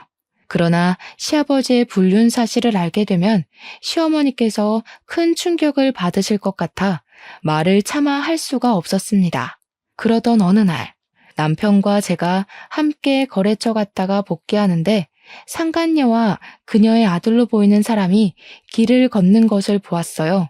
그 아들은 근처 중학교 교복을 입고 있었는데 회사에서 친하게 지내는 동료의 아들과 같은 중학교였습니다. 저는 남편에게 저 사람이 그때 시아버지와 같이 있던 여자라고 이야기했어요. 남편은 일단 그 둘의 사진을 찍었고 차를 근처 주차장에 세운 뒤 그들의 뒤를 밟았습니다. 상간녀는 회사 근처의 오래된 빌라에서 살고 있었어요. 두 모자가 집으로 들어가려고 할 때 우리는 그들을 불러 세웠는데 상간녀 아들의 교복에는 이진호라는 명찰이 있었습니다. 상간녀는 처음에는 무슨 일이냐고 하다가 제 얼굴을 보고 소스라치게 놀라며 자기 아들에게 얼른 집으로 들어가라고 했어요. 남편은 상간녀의 아들이 들어가자마자 우리 아버지랑 도대체 무슨 생각으로 만나고 있냐고 했습니다. 상간녀는 저번에 고깃집에서 만날 때는 다리 꼬고 팔짱 끼고 아주 거만한 자세로 있더니 이번에는 자기 아들이 있어서 그런지 쩔쩔매는 모습이었어요. 상간녀는 자신의 남편이 사고로 몇 년 전에 죽고 너무 외롭고 힘들어서 만났다고 하며 얼른 헤어지겠다고 했습니다. 남편은 그런 상간녀에게 당장 헤어지지 않으면 가만두지 않겠다고 으름장을 놓았고 상간녀는 알겠다고 했네요. 그리고 회사로 복귀한 후 회사 동료에게 사진을 보여주며 아들에게 이진호라는 친구를 아느냐고 물어봐 달라고 했어요. 회사 동료의 아들과 상간녀의 아들이 베스트 프렌드였고 그래서 상간녀 아들 이진호의 연락처까지 알 수 있었습니다. 나중에 혹시 모를 상황에 대비하여 진호군의 전화번호도 저장해놨어요. 그 뒤로도 우리는 주말마다 시댁에 갔는데 시아버지는 거의 집에 있었습니다. 저와 남편은 시아버지와 상간녀가 당연히 헤어졌을 것으로 생각했어요. 그렇게 몇 달이 흘러 아버지의 생신날이 다가왔습니다. 그때가 아버지 칠순이라 좋은 한정식 집을 예약해서 가족끼리 생신 파티를 계획했어요. 솔직히 남편과 저는 그냥 조용히 집에서 미역국이나 끓여 먹고 싶었지만 시어머니가 그래도 아버지 칠순인데 아무것도 안 하면 동네 사람들이 손가락질한다고 해서 어쩔 수 없이 했습니다. 한정식 집에 부모님과 우리 부부 이렇게 4명으로 예약을 하려고 하니 시아버지가 본인이 직접 예약을 한다고 하며 저에게 절대 식당 예약 전화를 하지 말라고 했어요. 저는 시아버지가 특별히 드시고 싶은 음식이 있나 보다 생각해서 알겠다고 했습니다. 생신 당일, 저와 남편이 먼저 식당에 도착해서 아버지 이름으로 예약했다고 하니 식당 직원분이 5분으로 예약한 것 맞으시냐고 물었어요. 제가 우리는 성인 4명인데 왜 5명이냐고 잘못하신 것 아니냐고 했더니 분명히 5분으로 적혀 있다고 하며 확인해 보겠다고 했습니다. 그러면서 직원분이 일단 예약된 룸으로 들어가라고 안내해 주셔서 저와 남편이 먼저 예약된 룸으로 들어가고 잠시 뒤에 시부모님이 오셨어요. 저는 시아버지에게 4명인데 왜 5명으로 예약하셨냐고 물었습니다. 시아버지는 이 자리에 같이 하고 싶은 사람이 있어서 일부러 5명으로 예약했다고 하셨고, 잠시 뒤 룸의 문이 열렸어요. 그리고 제 눈앞에 나타난 사람을 보고 저는 기겁을 했습니다. 그 사람은 바로 시아버지의 상간녀였습니다. 상간녀가 한껏 치장하고 시어머니와 우리 앞에 나타난 거예요. 남편은 화가 잔뜩 난 얼굴로 도대체 당신이 여기를 왜 왔냐고 했습니다. 내 애인에게 네가 뭐니 네가. 이제 이 사람이 너희들의 어머니가 될 것이니 잘 모시고 살아라. 까불면 가만 안 둔다. 아버지, 지금 제정신이세요? 어떻게 이 사람을 이 자리에 들일 수가 있어요? 어머니의 마음은 생각해보지 않으셨어요? 평생토록 어머니를 못 살게 굴더니 이제는 바람이세요. 제발 좀 엄마 좀 생각해 주세요. 그리고 당신은 제정신이야? 여기가 어디라고 함부로 기어들어와.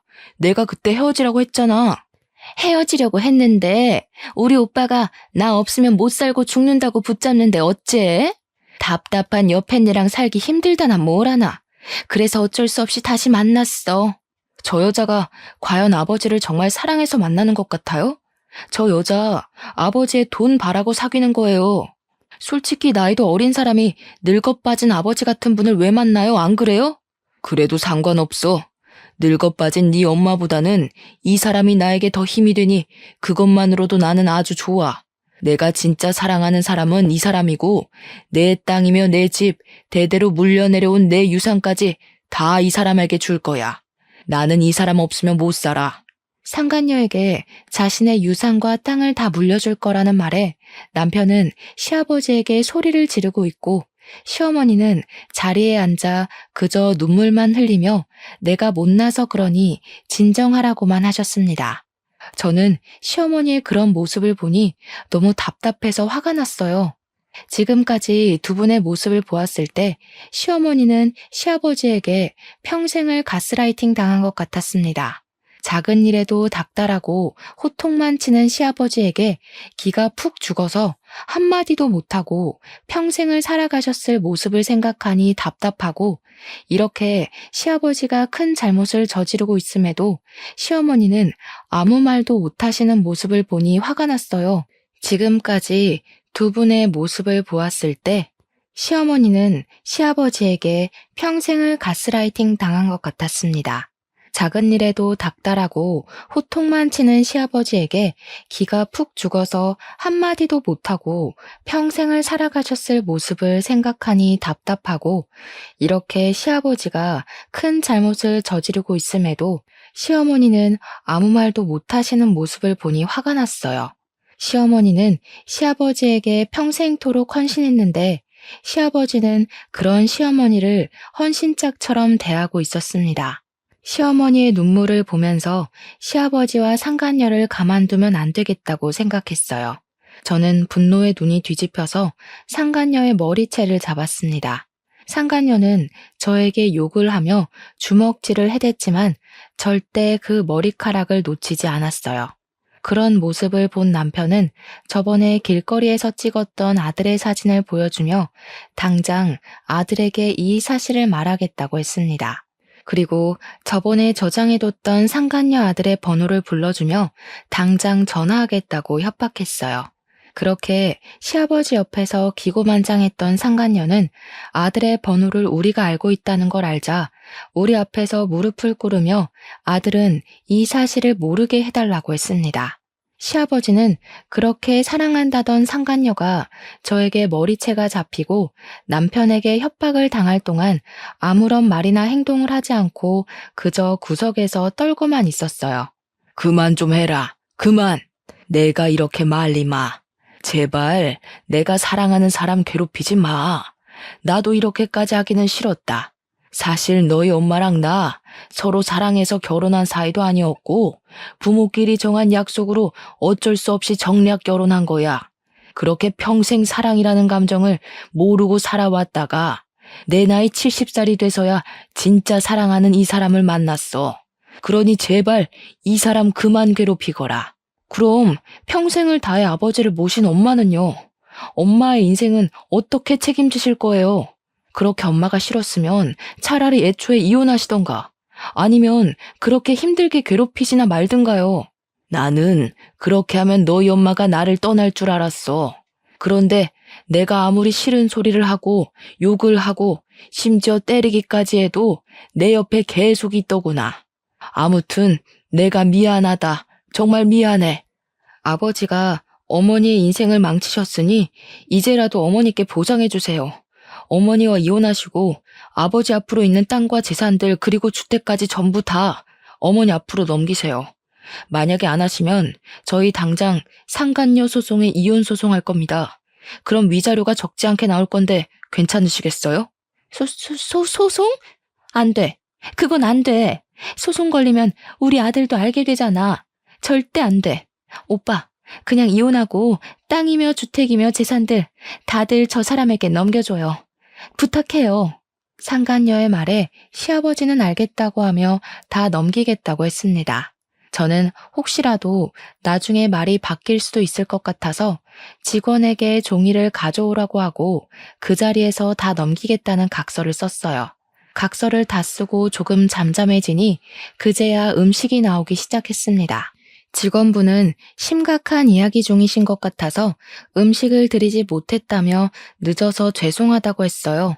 저와 남편 그리고 시어머니는 시아버지와 상간녀에게 둘이서 오붓하게 데이트 즐기라고 하고 그 자리에서 나왔습니다. 그리고 바로 시댁으로 가서 시어머니의 짐을 챙겨서 우리 집으로 모시고 왔어요. 시어머니의 짐을 챙기는데 이 집에서 몇십 년 동안 사셨지만 짐이라고는 옷 몇 가지와 화장품 몇 개밖에 없었습니다. 정말 그동안 아버지만을 위해서 사신 시어머니의 모습을 보니 너무 안타깝고 남은 생에는 제가 딸처럼 알뜰살뜰히 모셔야겠다고 다짐했어요. 이렇게 저는 어머니를 모시고 살게 되었습니다. 다음 날부터 시아버지의 땅과 주택, 재산을 다 어머니 앞으로 넘겼어요. 일단 어머니의 명의로 된 주택을 먼저 팔아버렸습니다. 만약에 그 주택을 계속 어머니 명의로 두면 분명히 시아버지와 상간녀가 그 집에 들어와서 살 것 같았거든요. 어머니는 자신의 젊은 시절을 보낸 집이라고 하며 파는 것에 대해 많이 아쉬워하셨지만 남편이 잘 설득하니 알겠다고 하셨습니다. 그리고 아버지의 재산을 확인해 보니 시할아버지께서 돌아가시면서 장남인 아버지 앞으로 꽤 많은 재산을 물려주셨더라고요. 재산들을 보니 어머니께서 평생 놀고 먹고 사셔도 충분한 돈이 나왔습니다. 그리고 바로 법원으로 가서 두 분의 이혼 신청을 했어요. 시아버지의 잘못이 확실하고 자녀가 이미 다 커서 분가한 상태라 1개월 만에 바로 이혼이 되더라고요. 그 후 어머니는 계속 우리 집에 계십니다. 솔직히 처음에는 어머니를 모시고 사는 것이 불편할 것 같았어요. 그런데 제발 좀 그냥 계시고 쉬시라고 해도 어머니께서 우리의 밥을 책임져 주시고 청소까지 해주시고 계십니다. 솔직히 이제는 시어머니가 아니라 그냥 엄마같이 편하네요. 어머니 본인은 한평생 일만 하고 사셔서 일을 안 하면 우울증 걸린다고 하시며 이것저것 챙겨주시는데 그저 감사할 따름입니다.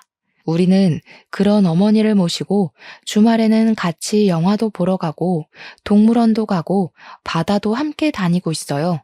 어머니는 그런 곳에 결혼 후 한 번도 가보신 적이 없다며 소녀처럼 좋아하십니다.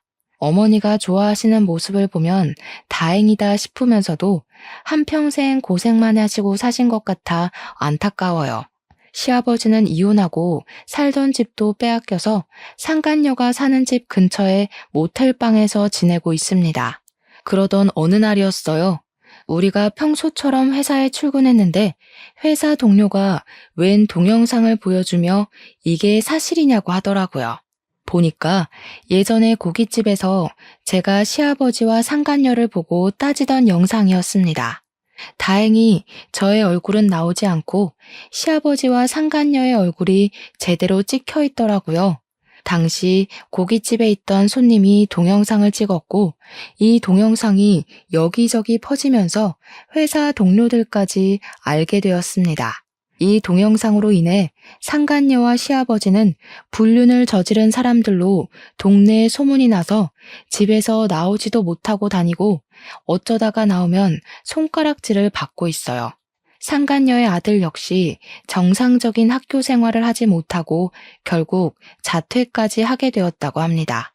한창 예민할 상간녀의 아들에게는 피해주기 싫었는데 그 소식을 들으니 조금 안타까웠어요.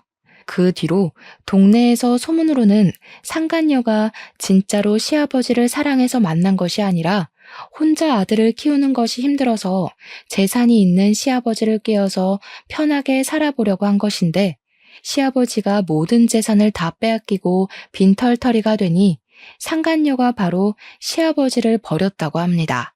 상간녀는 시아버지와 대판 싸우고 도망치듯이 밤에 이사를 가버리고 시아버지는 시어머니와도 이혼하고 상간녀에게도 버림받았어요. 최근에는 모텔비도 내지 못해서 모텔에서도 쫓겨나고 근처 노인정에서 노숙자처럼 살고 있다고 합니다. 친정 부모님 역시 이 모든 사실을 알게 되시고는 저와 남편에게 정말 잘했다고 하시며 앞으로 시어머니를 잘 모시고 살라고 하셨네요. 이렇게 평생토록 시어머니를 무시했던 시아버지는 말년에 거지꼴이 되었고 시아버지를 모시고 살던 시어머니는 이제 우리와 함께 편안한 말년을 보내고 계십니다. 어제는 시어머니가 저의 손을 잡으며 남편 복은 없어도 며느리 복은 있는가 보다고 하시며 요새는 이전과 다르게 잠도 푹 잘 자고 몸도 한결 좋아졌다며 너무 고맙다고 하셨어요. 저 역시 시어머니의 손을 꼭 잡고 저는 이렇게 좋은 시어머니를 만나서 복받은 사람이라고 했습니다. 어머니와 나는 손을 붙잡고 마주보다가 왠지 모르게 갑자기 울컥해서는 눈물을 흘렸어요. 그 모습을 본 남편은 왜 둘이 손을 붙잡고 울고 있냐고 했지만 남편 역시 눈에 눈물이 그렁그렁했습니다. 우리 셋은 손을 잡고 눈물을 흘리며 앞으로 남은 인생들 행복하게 살아보자고 다짐했네요. 시아버지와 시어머니를 보니 인과응보라는 사자성어가 생각납니다. 사실 그동안 나쁜 짓을 저지른 사람이 불행해지는 경우를 거의 본 적이 없는 것 같아서 정말 이 말이 맞을까 싶었는데 이번에 나쁜 짓을 저지르면 언젠가는 벌 받는다는 사실을 정말 크게 느꼈어요. 시아버지가 그렇게 천상천하 유아독존으로 시어머니를 무시하고 살았는데 말년에 노숙자가 될 줄은 상상이나 했겠습니까? 그리고 시어머니 역시 그동안 자신의 의견, 생각 하나 말하지 못하고 처참히 정신적으로 밟히며 살았는데 이렇게 시아버지의 소나기에서 벗어나 마음 편히 사실 줄은 누가 알았겠고요. 저는 이 일로 인과응보라는 말을 마음에 깊이 새기며 앞으로 좋은 일만 하며 살아야겠다고 생각했네요. 여기까지가 얼마 전에 제가 겪은 기가 막힌 이야기입니다. 앞으로는 평생 고생하신 시어머니를 극진히 모시며 빨리 손주도 보여드리고 아주 행복하게 살아보려고요. 저의 긴 이야기 들어주셔서 감사합니다.